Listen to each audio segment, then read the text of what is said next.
How's it going, YouTube? Tyler the Hotshot Hauler here. Gonna be making another oil filter review video for y'all.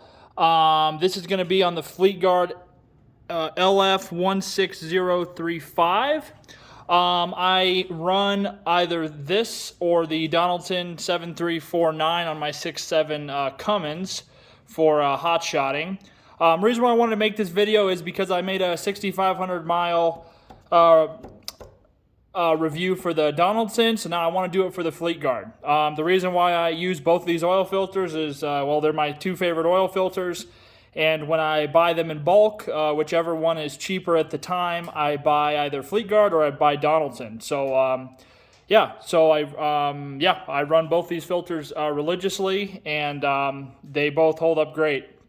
Both of them are both the full synthetic versions of the oil filter. Obviously, you can't tell very much besides maybe the holes in the pleats. But other than that, really the only way to tell is when they're new. You can watch my videos on those as well, what they look like when they're new if you are interested. So like I said, this is a 6,500 mile review.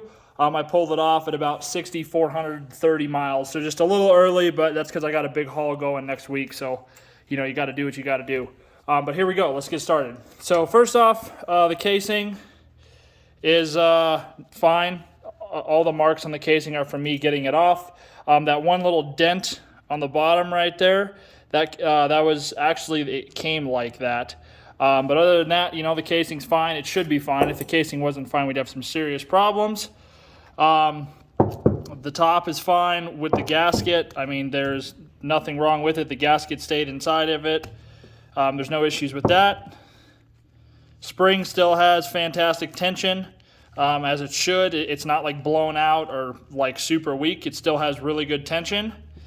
And the little drain back valve is on there. I can't get it off because it's covered in oil, but it's a piece of rubber that sits around this, and that's still in place. Still looks in good condition. No issue with that.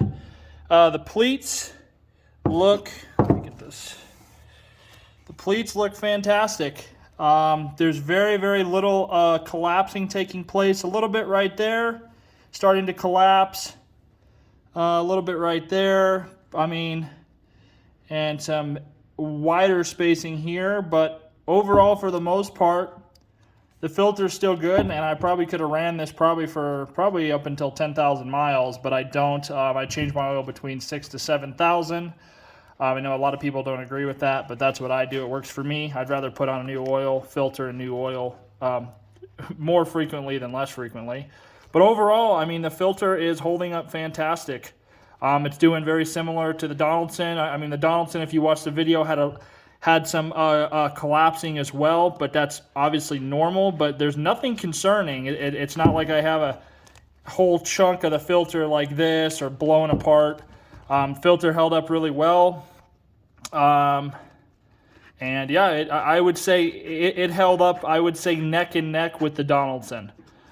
So if you watch that video, you can get your own opinion, but definitely I do believe that it held up pretty much neck and neck. And like I said, I buy in bulk either Donaldson or Fleetguard, whichever is cheaper at the time of order. So anyways, guys, that sums it up. Thank you for watching. If you have any comments, questions, anything like that, don't hesitate to ask. And if you enjoyed this video, please subscribe. Have a good one. Thank you.